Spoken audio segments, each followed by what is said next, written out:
ஈரானினுடைய உள்கட்டமைப்புகளை America தாக்குமாக இருந்தால் பிராந்தியத்தில் இருக்கின்ற அனைத்து உட்கட்டமைப்புகளும் தாக்கியளிக்கப்படும் என்று சொல்லி ஈரான் கடும் எச்சரிக்கை விடுத்திருக்கிறது. இது சம்பந்தமாக கிடைக்கப்பட்டிருக்கிற தகவல்களை இந்த காணொலியில் விரிவாக பார்க்க இருக்கின்றோம். அதோட இன்னும் ஒரு முக்கியமான விஷயம் என்னென்று சொன்னால், பிரித்தானியாவினுடைய ஸ்கை தொலைக்காட்சி ஒரு புலனாய்வு வீடியோ ஒன்றை வெளியிட்டிருக்கின்றார்கள் நேற்றிரவு. அதாவது உங்களுக்கு தெரியும், ஈரானினுடைய மினாப் நகரத்தில் தாக்குதல் இடம்பெற்று பாடசாலை பிள்ளைகள் 168 பேர், பாடசாலை மாணவர்கள், ஆசிரியர்கள் உட்பட 168 பேர் கொல்லப்பட்டிருந்தார்கள். இந்த போரினுடைய முதல் நாள் பிப்ரவரி மாதம் 28 அது சம்பந்தமாக பல அதிர்ச்சியூட்டும் தகவல்கள் உள்ளடங்கியதாக ஒரு புலனாய்வு காணொளி ஒன்றை வெளியிட்டிருக்கின்றார்கள் பிரித்தானியாவினுடைய ஸ்கை தொலைக்காட்சி. அந்த வீடியோவில் என்னென்ன விஷயங்கள் எல்லாம் சொல்லப்பட்டுள்ளன என்பது சம்பந்தமாகவும் இந்த வீடியோவில் பார்க்க இருக்கின்றோம். தமிழடியான் வேர்ல்டு யூடியூப் சேனலுக்கு உங்கள் அனைவரையும் வருகவென அன்புடன் வரவேற்கின்றேன். வாருங்கள் காணொளிக்குள் போகலாம். 2 மாதங்களுக்கு முதல் அமெரிக்க ஜனாதிபதி டொனால்ட் ட்ரம்ப் அவர்கள் ஒரு நாள் ஒரு எச்சரிக்கை ஒன்றை விட்டார். என்னென்னு சொன்னால், ஈரானினுடைய உள்கட்டமைப்புகள் அனைத்தும் தாக்கி அளிக்கப்படும் என்று சொல்லி, அங்கே இருக்கக்கூடிய பாலங்கள், மின்சார வலையமைப்புகள், மின் உற்பத்தி நிலையங்கள் என்று சொல்லி சகல உள்கட்டமைப்புகளும் தாக்கி அளிக்கப்படும். அதாவது ஈரானினுடைய சிவிலைசேஷன் தாக்கி அளிக்கப்படும் என்று சொல்லி ஒரு எச்சரிக்கை ஒன்றை விட்டிருந்தார். இரவு 8 மணி போல உடனடியாக அந்த குறிப்பிட்ட நாளில் அந்த நேரம் நெருங்கி கொண்டு வர அந்த டைமில் ஒட்டுமொத்த ஈரான் முழுவதும் மக்கள் அனைவரும் வீதியில் இறங்கி சகல பாலங்கள், மின் உற்பத்தி நிலையங்கள் எல்லாத்தையும் மக்கள் பாதுகாத்தார்கள். பிறகு டொனால்ட் ட்ரம்ப் அவர்கள் அதிலிருந்து பின்வாங்கினார். இல்லை நான் தாக்குதல் நடத்த மாட்டேன் என்று சொல்லி அதிலிருந்து பின்வாங்கினார். இப்போ பார்த்தீங்கன்னு சொன்னால், அதே மாதிரியான எச்சரிக்கை, அதே சமமான எச்சரிக்கை மீண்டும் விடுத்திருக்கின்றார் டொனால்ட் ட்ரம்ப் அவர்கள். ஈரான் அமெரிக்காவினுடைய நிபந்தனைகளுக்கு அடிபணிய மறுக்குமாக இருந்தால் நாங்கள் பாலங்கள் மற்றும் மின் உற்பத்தி நிலையங்கள் என்று சொல்லி அன்றைக்கு என்ன எச்சரிக்கை விட்டாரோ அதே எச்சரிக்கை திரும்ப விட்டிருக்கிறார். தாக்கப் போவதாக அறிவித்திருக்கின்றார். அதற்கு ஈரான் ஒரு பதில் சொல்லியிருக்கிறது. அப்படி பாலங்களையும் உள்கட்டமைப்புகளையும் அமெரிக்கா தாக்குமாக இருந்தால் அந்த பிராந்தியத்தில் மத்திய கிழக்கு நாடுகளில் இருக்கக்கூடிய பாரசீக வளைகுடா பகுதியில் இருக்கக்கூடிய நாடுகளில் ஒரு கட்டமைப்புகளும் மிஞ்சாது, அனைத்து கட்டமைப்புகளும் தாக்கி அளிக்கப்படும் என்று சொல்லி பதில் எச்சரிக்கையை கொடுத்திருக்கிறது ஈரான். ஏனென்று சொன்னால், எல்லா நாடுகளிலையும் ஏராளமான கட்டமைப்புகள் இருக்குது. எங்கள் எல்லாருக்குமே தெரியும். வானை முட்டுகின்ற கட்டடங்கள், உயர்ந்த கட்டடங்கள், உலகத்திலேயே மிகவும் உயரமான கட்டடங்கள் எல்லாம் அங்குதான் இருக்கின்றது. எங்கள் எல்லாருக்குமே தெரியும். எனவே அவை தாக்கி அளிக்கப்படும் என்று சொல்லி ஈரான் எச்சரிக்கை விடுத்திருக்கிறது. எனவே இந்த முறையும் டொனால்ட் ட்ரம்ப் அவர்கள் பின்வாங்குவார் என்று சொல்லித்தான் எதிர்பார்க்கப்படுகிறது. அவர் சொன்னது போல உள்கட்டமைப்பெல்லாம் தாக்க முடியாது. அப்படி தாக்கினா அதனுடைய விளைவுகள் பாரதூரமாக இருக்கும். அது மட்டும் இல்லாமல் அது மிகப்பெரிய ஒரு போர்க்குற்றமாக கருதப்படும். எனவே அப்படியான முடிவை எடுத்து அமெரிக்காவுக்கு அது ஒரு கரையாக போய் முடியும் அப்படி தாக்கினால். எனவே அந்த முடிவில் இருந்து டொனால்ட் ட்ரம்ப் அவர்கள் பின்வாங்குவார் என்று சொல்லி எதிர்பார்க்கப்படுகிறது. பொறுத்திருந்து பார்ப்போம்.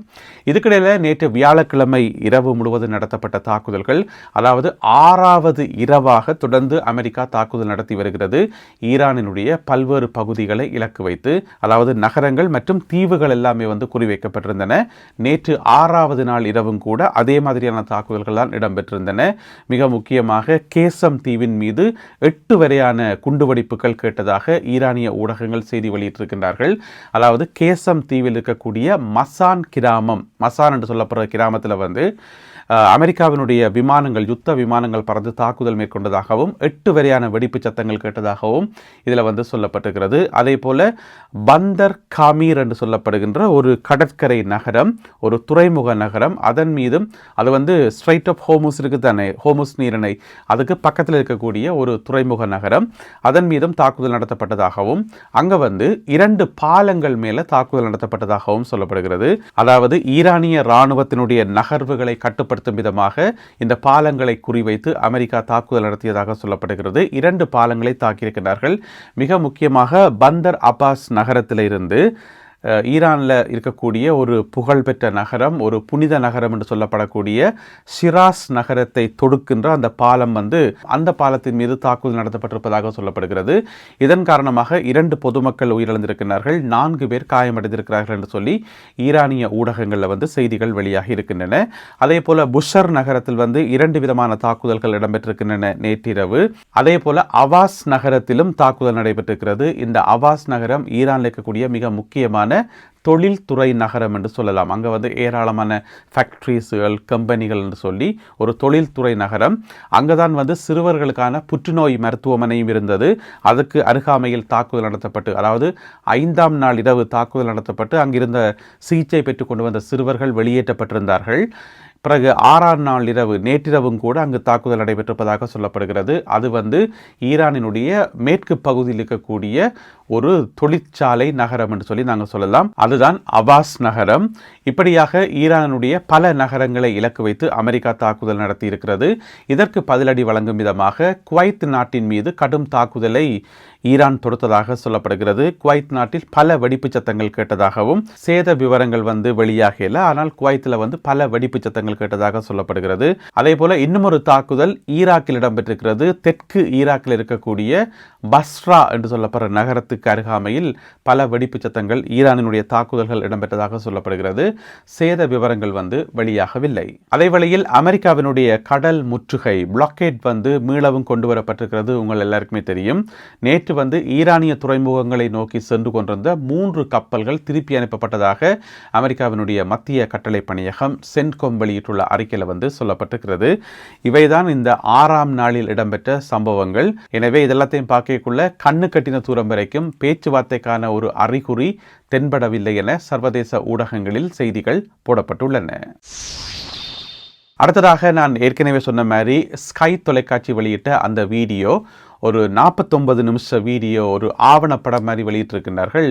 உண்மையை தேடி என்று சொல்லி, அதாவது மினாப் நகரத்தில் இடம்பெற்ற தாக்குதல் அது சம்பந்தமாக உண்மையை தேடி என்று சொல்லி இந்த வீடியோவை வந்து வெளியிட்டிருக்கிறார்கள். நேற்றிரவு தான் வெளியிட்டிருக்கிறார்கள். நீங்கள் யூடியூப்பில் வந்து பார்க்கலாம்.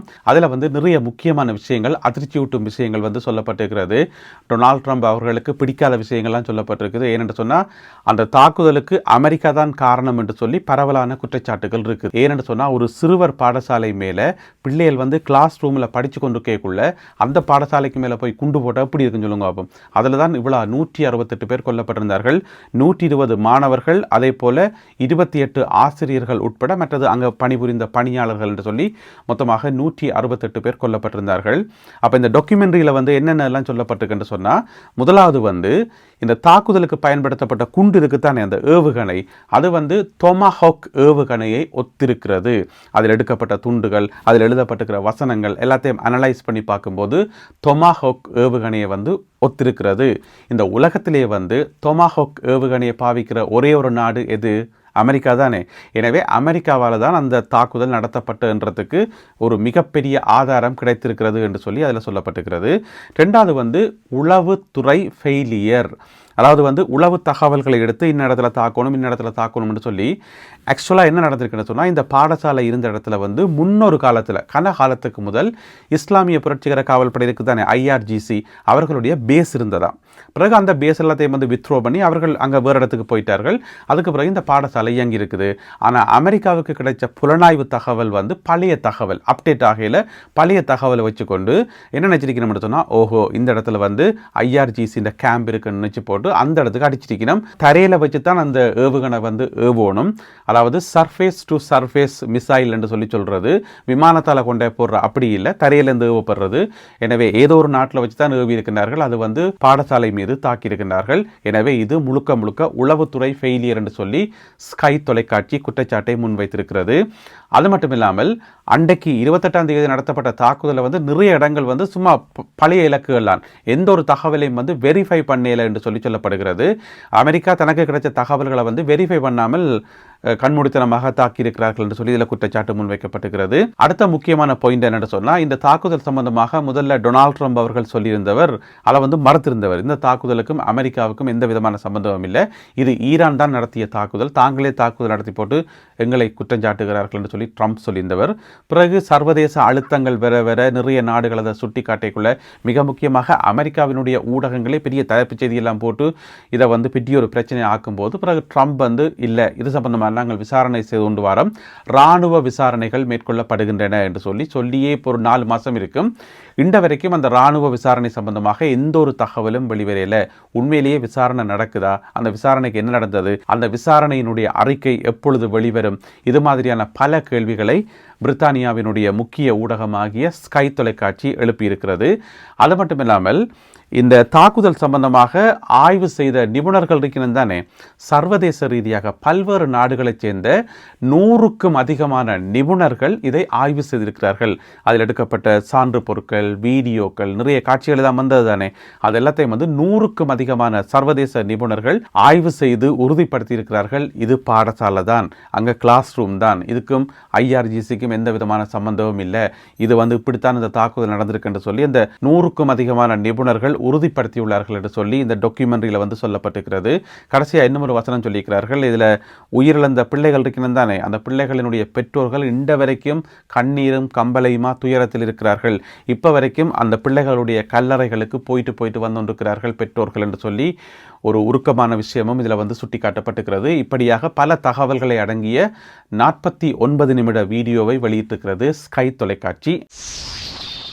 இந்த காணொலியில் பகிர்ந்து கொள்ளப்பட்ட இந்த செய்திகள், தகவல்கள் தொடர்பான உங்களுடைய கருத்துக்களை மறக்காமல் கீழே எழுதுங்கள். மீண்டும் சந்திப்போம் உறவுகளே. நன்றி, வணக்கம்.